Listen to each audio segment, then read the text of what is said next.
Yes, we are. Do we have any other nominations for a chair? So I'm going to have a motion to close nominations for the chairman of the district meeting. I move to close nominations. All For the right. chair. So Chris is a first. I'll second. Thank you, Robin. Okay, so hang on, give me a second. I got to get my vote tally sheet and make some edits. So Ms. Burke? Is that a yes? Yes. Okay, thank you. Mr. Brow? Yes. Okay, Ms. Cardozo? Yes. Ms. Carlson? Yes. Okay, Ms. Eichler? Yes. Great. Mr. Howard? Yes. Ms. Hubbard? Yes. Ms. McCrevin? Yes. And Dr. Turner? Yes. Okay, great. That motion passes to close nominations. So at this point, with the motion made by Mr. Brow and seconded by Dr. Turner, it is to vote Ms. Cardoza as the chairman of the district meeting. So Ms. Burke? Yes. Okay, thank you. Mr. Brow? Yes. Ms. Cardozo? Yes. Ms. Carlson? Yes. Ms. Eichler? Yes. Mr. Howard? Yes. Ms. Hubbard? Yes. Ms. McCrevin? Yes. And Dr. Turner? Yes. Okay, fabulous. So with that, Ms. Cardoza, I'll let you take over everything else. Well, thank you. Now we need a motion to nominate the secretary of the district meeting. Can I have a motion? I'd like to make a motion to nominate Carla as the secretary of the meeting. I'll second that. Okay, thank you, Ms. Carlson. We have any other nominations? Hearing none, I think we can make, have a motion to close the nominations for the secretary of the district meeting. I make a motion to close the nominations for secretary. Thank you, Chris. I'll second. Thank you, Ms. Burke. All right, and so with that, we'll call the roll for closing the nominations for secretary. Ms. Burke? Yes. Mr. Brow? I Yes. see it. Ms. Cardozo? Yes. Ms. Carlson? Yes. Ms. Eichler? Yes. Mr. Howard? Yes. Ms. Hubbard? Yes. Ms. McCrevin? Yes. Dr. Turner? Yes.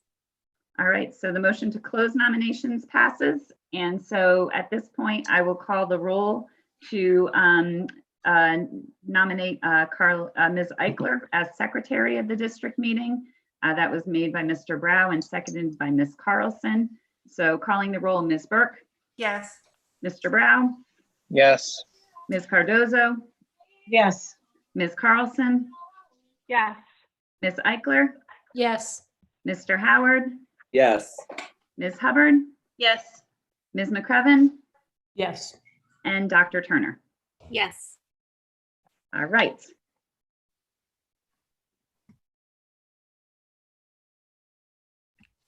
At this point, Dr. Byers, would you like to please, go ahead. First, you want to call the meeting to order? So we opened it at 5:34, but now we actually get to call it to order. The official meeting. Ms. Thank you, Chairwoman. Dr. Byers. So yes, let's officially call this meeting to order at 5:39 p.m. Okay. And so at this point, I will give a very brief presentation on the Amity budget. If you just give me a second to pull up my screen sharing. All right. I say that with such confidence. Let's see.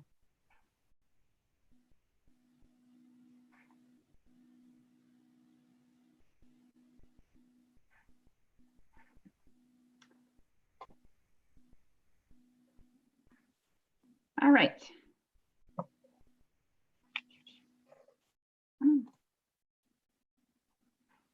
right, hopefully everybody can see that. Yes? Yes. All right, fabulous. This evening, this is again a presentation of the budget that the Board of Education adopted back on April 20th, finally. This Board of Education budget was actually also approved by the Amity Board of Finance, and so represents the work of those two entities.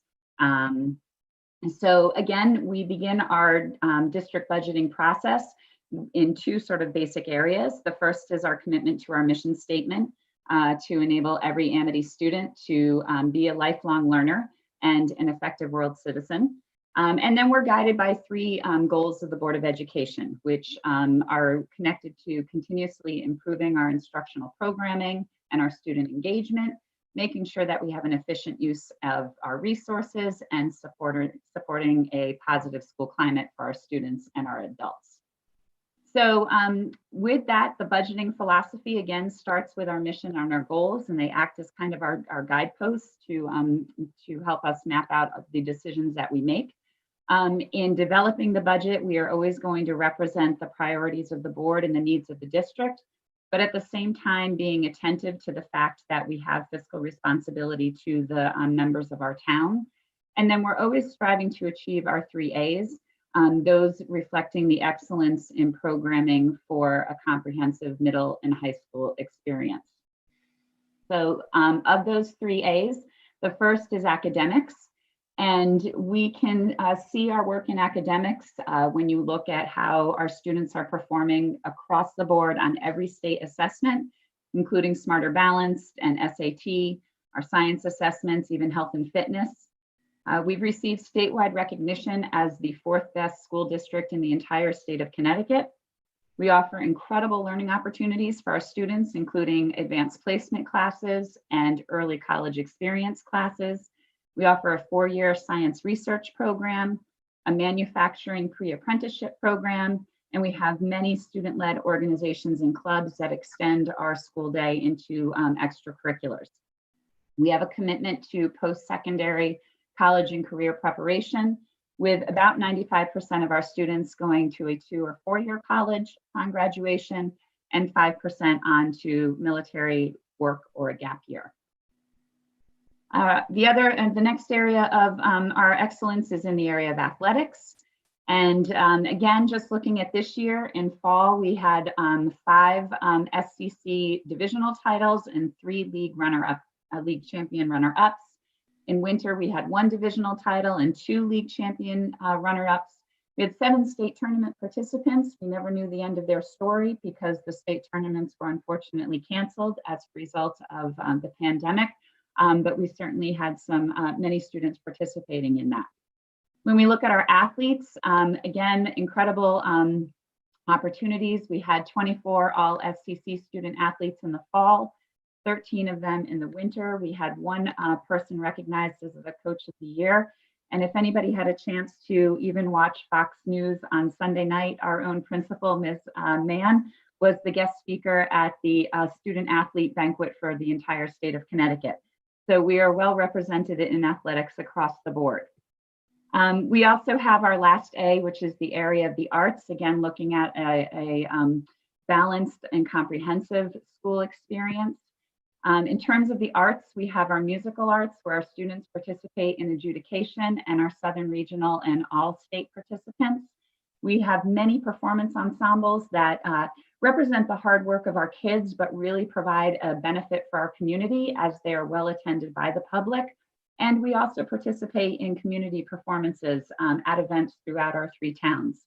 In the visual arts, we do community exhibitions, and we have students who are recognized for congressional art recipients and film student honors, as well as charitable things such as the Empty Bowls event on supporting food pantries. In the performing arts, we're very well recognized. We had many nominations in 2019 for our musical Catch Me If You Can, including one area in which we won, which was for best choreography. This year, we had productions of Aladdin Jr. and Dancing at Lunessa. 2 productions, again, Mary Poppins and The Drowsy Chaperone, were in progress when we had to close school. And truthfully, the students of The Drowsy Chaperone continue to practice literally every single week in hopes that they will have an opportunity to put that musical on at some point when we're allowed to congregate together again. So the budgeting process begins with some things that we just don't have a ton of control over. The first being that we have contractual obligations that we have to meet. We have many federal and state mandates that we are expected to provide for. And so those kind of form the basis of the budget. And then we put in our school and department requests on top of that. That forms kind of the first layer of the budget. And then we begin a long collaborative process to find efficiencies and savings, to prioritize requests, and then sometimes regretfully eliminate some of those requests. And then if we can, we'll look to either combine or reduce redundancies. So hopefully we can accomplish something, even if it's not exactly what we envisioned in the first place. This goes through several different iterations, and we slowly bring the budget number down, at which point I will recommend a budget to the Board of Education for your consideration. That budget is presented to both the Amity Finance Committee and the Board of Education, and our bylaws require that that both of those committees approve the same % increase ultimately in the end, if we can. And so it took us a little longer this year to get to that point, but the budget that the board adopted does represent the one that was supported by the Amity Finance Committee also in early April. And so what does that budget look like? Well, you can see that it represents some modest increases for some of our towns and some fairly more significant increases for another town. And again, this is because of the enrollment and how we do the fund allocations based on our enrollment. But overall, it is a 2.49% increase over the current year's budget. What the budget represents, you can see that we are a business, so to speak, that is highly dependent upon personnel. And so about 2/3 of our budget just represent the staff and their salaries and benefits that we provide in order to make the schools run. Special education tuition and transportation is one of those federal mandates that we don't have a lot of control over and we are obligated to meet. Purchase services includes many of our contracts that, again, we need to provide water, we need to provide electricity, and we need to provide heat. We need to provide transportation, food services. So those are the purchase services that we are obtaining. Debt service is going to be the borrowing that we owe for different improvements that we've made over time. And then the other represents kind of everything else that runs a school. That's where you find computers and textbooks and paper and art supplies and athletic equipment is all in that one slice of pie that we label other. One of the things that we've heard throughout this process is that, increasingly school districts should be doing more with less. And certainly I think that has begun to resonate even more as we are looking at an economic downturn. The point that I would like to at least make sure that everyone understands is that has been Amity's budgeting philosophy, not just for kind of the past 4 years, but this graph could extend well back into 6 years ago. So basically the blue line represents the contractual increases that we are obligated to meet. So again, think of that 2/3 of that pie. When we bring in budgets, which are represented by the red line that are under the contractual increases, it means that we were making cuts and reductions in other areas in the rest of the pie. And so that has been going on really for 6 years. And this year was kind of the point where we just couldn't keep making those reductions and not attending to some of the things we needed to attend to.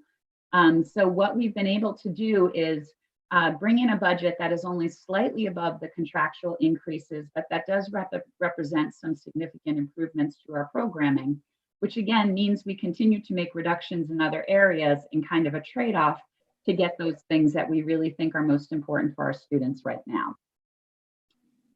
Debt service, you can see it's kind of like a mortgage payment. You notice that it goes down as you pay over time. And so this slide represents the debt service that we currently have in the district. Historically, again, if you look at our budgets, if you look at the percent increase, which are the blue bars, compared to the 5-year average for the increase, you can see that at least for the past 3 years, our percent increase has been lower than the average increase. Again, it's just another way of representing that ability that we've had to do less with more for the past couple of years. And so we've already exhibited some of that efficiency and frugalness. So initially, our budget requests represented a percent increase of slightly over 7%. And then, like I said, we started our budgeting process where collaboratively we had a lot of discussion to reduce requests, and that brought it down to about a 5% budget. And at that point, Ms. Loomis and her staff and I kind of go through in almost a line by line manner to find, again, those redundancies and to look for those efficiencies, which brought it down to a 3.95% increase. And that was the budget that I presented to the Board of Education back in, I think it was February now, it seems so long ago. And so ultimately though, through conversation and taking feedback from the towns, the Finance Committee and the Board of Education approved the 2.49% budget that was adopted. And so that resulted in additional reductions from that original proposal that we started with back in November. So what does this budget represent? Well, it represents a commitment in 4 areas. The first to technology and continuing to implement our district-wide one-to-one initiative, moving it up into grades 9 and 10 for next year. And again, we're kind of living in a moment where we realize that this initiative is really very much needed as we participate in offsite learning, and it will help provide the type of educational programming that I think we've come to expect from Amity. Along with that is a technology infrastructure and rebuild that is going to support the addition of those devices. And it's not just the 800 devices we have to add for grades 9 and 10, but it's really looking down the road for when we are fully one-to-one for grades 7 through 12. It includes an additional technician to help support our technology department, as well as the development of a fairly innovative student help desk that we think is going to be able to support the devices in the high school. This represents a commitment to school security, which includes the implementation of a school security officer program, or an SSO, at each of our middle schools. This is going to be an experienced retired veteran from a police force who is then able to function as a security officer at the middle school. It represents a commitment to our students' mental health by adding a second social worker to the district. This one would be shared between our 2 middle schools and would help support the work that the social worker at the high school started this year. And then finally, it represents a commitment to special education, including a restructuring of our existing coordinator of pupil services into 2 10-month positions to better support our middle schools transition, the Amity Transition Academy, as well as our English language learners. Some of the reductions that were made to the budget, again, this is that long process that went from November to April, but we definitely cut staff, including math interventionists, para-educators, admin assistants, technicians. We actually thought we could use a few more to run our one-to-one, but we'll figure it out with what we have. Some reductions to our world language teachers, as well as reductions to interns working in our school. It reflects reductions to capital improvements. So oftentimes delaying some things like the irrigation or the water issues at the field at Amity Middle School Orange, or refurbishing our modular classrooms or locker painting. In some cases, we are also looking to make some of those capital improvements with the funds that we anticipate we would have at the end of the 1920 school year. It represents reductions in instructional supplies, including textbooks, the STAR testing for grades 9 through 11, and some musical instruments that were requested. I do want to be clear, it's not that we're not going to provide textbooks for the students, but again, we're going to look at opportunities to use 1920 funds to purchase them, so we can continue to move our instructional program forward, but without a significant increase to the budget for the taxpayers for next year. And it also includes reductions to equipment, like 3D printers, security cameras, desks, athletic equipment. all in all, it's a reduction of about $2.1 million from the original budget proposals that we were working with. The average daily membership, again, this is kind of what determines the percentages that the towns have to pay to the Amity budget. And you can see that both Bethany and Orange have a fairly consistent ADM, but Woodbridge really experienced a significant change. And so this ends up reflecting in a fairly, they have a higher increase for their contribution to the Amity budget for the 2021 school year. And it really is just based on enrollment. Anybody who had been following the Woodbridge budgets for the past couple of years would have noticed this bubble of kids moving through. And so now they are finally arriving at Amity. So that brings us back again to the slide that we sort of started with, which are the town allocations. However, you'll see to the side that there's a box. And that represents the money that we returned to the towns. We voted on it in January. It went back to the town, or sorry, we voted on it in September of 2019, and it literally was deposited to the towns in January of 2020. And these were the funds that we had left over from the prior school year. We returned all of them back to the towns, and you can see in at least 2 out of the 3 towns what we gave back and that they essentially put in the bank is far more than the budget increase that we're asking for the next school year. And so I just want to say thank you to everybody for supporting the students of Amity. And that concludes the presentation. So I will stop the screen share. Thank you, Dr. Byers. At this point, we did receive some public comment via the Google Docs that was posted on the website. Yes, we did. And I have provided all of that comment to the Board of Education. You should have received that document early this afternoon once I assembled it. We also included in that an email that we received, as well as a correspondence from the Orange Board of Finance. And if the board is so inclined, I did prep Ms. Eichler in her role as secretary to be prepared to potentially share that with the board and anybody watching this evening. Okay, so we have 10 comments from residents. 6 comments were in support of the budget. 3 comments did not support the budget. And there was 1 comment that had a series of questions about the budget. Those questions can be answered. The answers can be found in the past Board of Ed meetings this year that you can find on our district website. Included in the positive comments in support of the budget were comments that supported the curriculum interventionists that work with students on a daily basis, a comment about how our strong school district keeps our property values high and the desirability to live in our towns. There was a comment to support the Chinese program. There were some favorable comments about how Amity has a history of doing more with less, and we should do more to support our school district. Also, there's were some positive comments. Yes, okay. I think that was pretty much the details on the positives.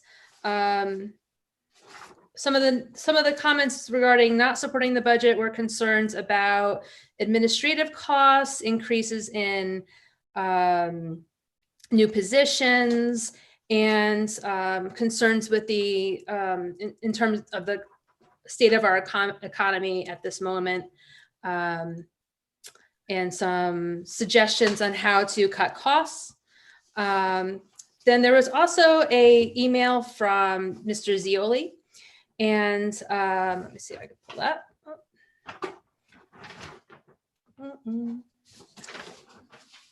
Here we are. So Mr. Zioli had a concern regarding the current economic situation and how it will affect our towns. He asked us to consider an increase of no more than 2%. He also had questions the new positions that were added in this budget. In summary, the correspondence from the Orange Board of Finance, I'm going to read some points. We start off with some perspective on the 2021 budget. And I'm just going to read some of the points that were made. The 2.49 increase is the same increase discussed back in late February, early March, prior to the effects of the economic shutdown. Since the shutdown started in mid-March, the town of Orange cut more than $740,000 more from its budget than was previously reduced 2 times in February. Since the shutdown started in mid-March, the Orange Board of Ed's budget was reduced by $950,000 from what was presented on March 5th. Since the shutdown started in mid-March, 30 million Americans have filed for unemployment. Since early March and through April 20th, 226,000 residents of Connecticut have filed for unemployment. And then since early March and through April 20th, 772 residents of Orange have filed for unemployment. And they state that this data, since early March and through April 20th, over 16% of households in Orange have filed for unemployment, and that equates to 1 out of every 6 households. The Board of Finance is requesting the Board of Ed to consider some points, not adding new staff, particularly new senior administration staff, not investing 1.5 million in new technology, not using 2019-2020 surplus and returning that surplus back to the towns instead. They also would request that the surplus for items would then be, that if by utilizing the 1920 surplus for items that would not be required to be budgeted, it would raise the current 2.49% budget, including down payments on technology and textbooks. And then in conclusion, the last part of the correspondence was a series of questions that were submitted regarding the Amity 2019-2020 budget. And since we don't answer questions in public comment, these questions are available to all of us, and any Board of Ed member can be addressed personally, or Dr. Byers as well. And also this document, including all of the comments, was shared with all of us this afternoon, and it will be included in minutes for this meeting. Thank you, Carla. Yeah. At this point, Dr. Byers, are we in a position to move to the special meeting? Yes, so I think just that the board is going to, if you want to sort of make our announcement of what we do next, and then we can have our motion to adjourn. Thank you. So the board is going to vote at a special meeting right after this one, after the annual district meeting, which is just about now at 6:03 p.m. And so again, for clarity, we're just going to end this meeting. Everybody's going to stay on the Zoom, and then we're going to switch and transfer right to starting our board meeting. So nobody leave. And then anybody who's watching, you can just continue to follow the exact same live broadcast as well. Okay, so we'll need a motion to adjourn. Do I have a motion to adjourn to a special Board of Education meeting? I'll So make the moved. motion to adjourn. Okay, so I heard Ms. Carlson Second. and Mr. Brow as a second. All right, I will call the roll. Ms. Burke? See a thumbs up. Thank you. Mr. Brow? I see a yes. Ms. Carlson? Yes. Okay, great. Thank you. Ms. Cardozo? Yes. Excellent. Ms. Eichler? Yes. Mr. Howard? Yes. Ms. Hubbard? Yes. Ms. McCrevin? Yes. And Dr. Turner? Yes. All right, so the motion passes and the meeting is adjourned. And so, just give me a second. I have to just move my papers around.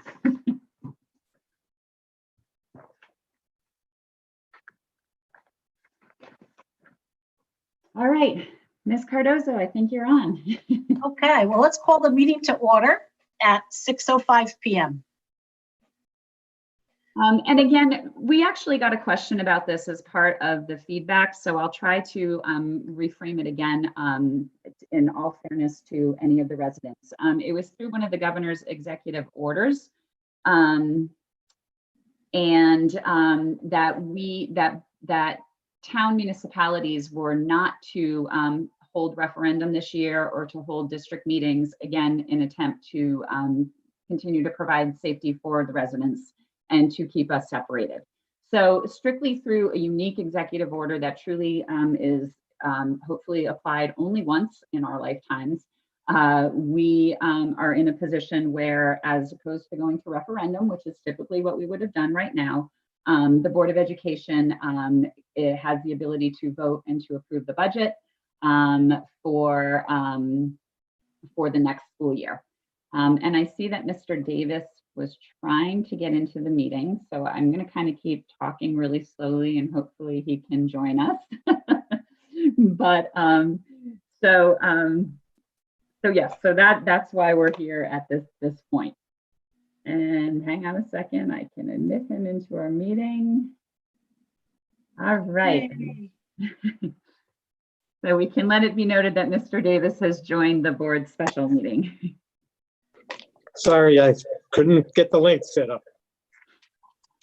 Well, we're Well, glad welcome. you're here now, Paul. Glad you're here now. So thank you, Dr. Byers, for all of your time and effort on the previous meeting as well as this one. Before us, we have discussion and possible action on the Board of Ed's adoption of the 2020-2021 proposed budget. Do we have a motion to adopt the budget?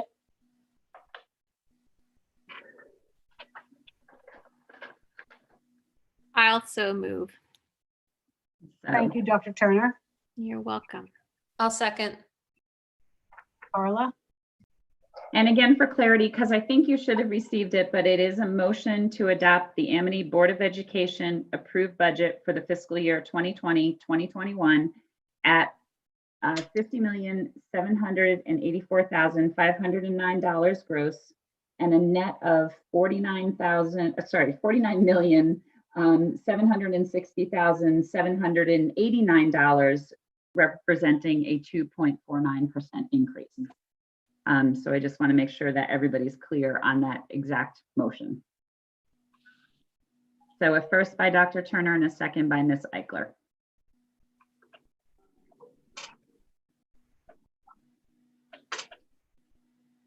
Ms. Cardoza, do you want to call for some discussion? The floor is now open for discussion.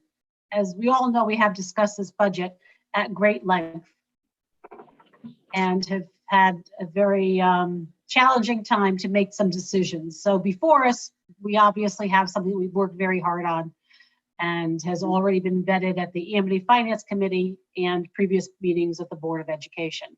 If there is further discussion, I would like to invite people to participate at this time.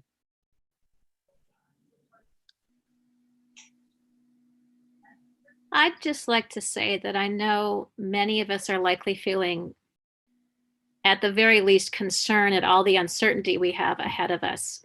But I think that we have such a strong staff at this school that I feel a great deal of comfort knowing that we have the people at the helm that we do and that we are together going to make it through a bumpy time. And I'm glad to be working with all of you. Thank you, Dr. Turner.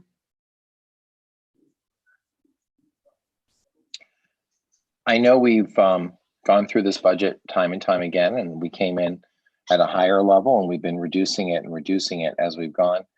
I also appreciate that we are at the level, or just about the level, of what our contractual obligations are, and it shows a testimony to the hard work that's been done by the staff to reduce the numbers down to a level where we've really, cut quite a bit. I think from the public comment, we saw a lot of positive comments. I think the people of the 3 towns really do appreciate the effort that the school makes to educating our children, the effort that the school administration and the board takes on trying to keep costs reduced.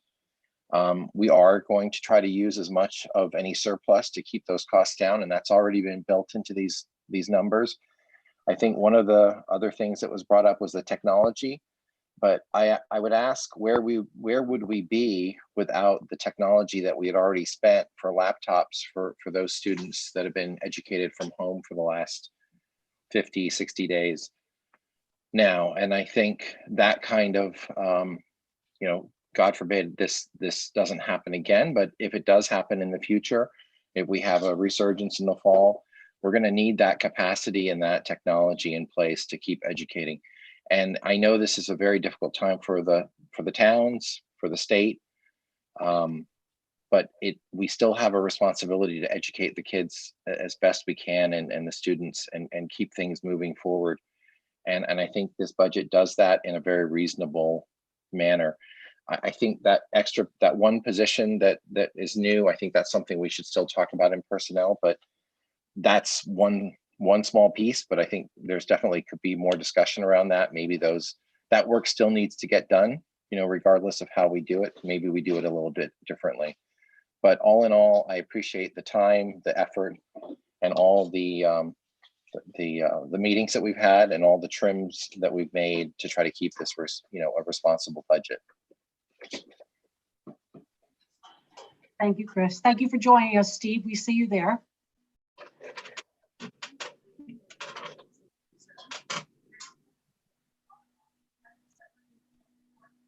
Any other discussion?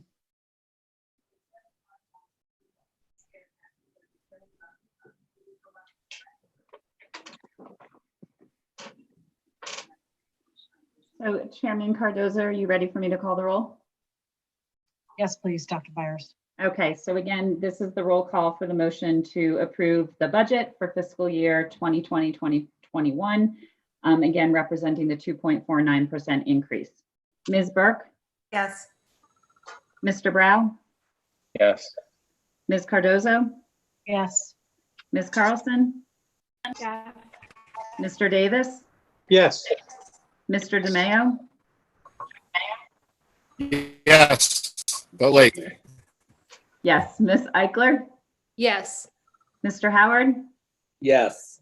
Ms. Hubbard, Yes. Ms. McCrevin, Yes. Dr. Turner. Yes. All right, the motion passes. Thank you. And thank you again, all board members, Pam, Terry, Dr. Byers. Thank you all for your very hard work and for your dedication to the community. Thank you for also serving the community and helping where we can with the folks most impacted by the virus. At this point, I would like to call the meeting adjourned at 6:13. I can't see, 6:13 p.m. All right, so first I think we need to have a motion to adjourn the meeting. Motion to Ms. adjourn. Cardozo. Thank you, Mr. Brow. Second, Ms. McCrevin. All right, show of hands. I'm sure that it's unanimous. All right, excellent. Thank you very much. I appreciate it too. And everybody have a good, safe night.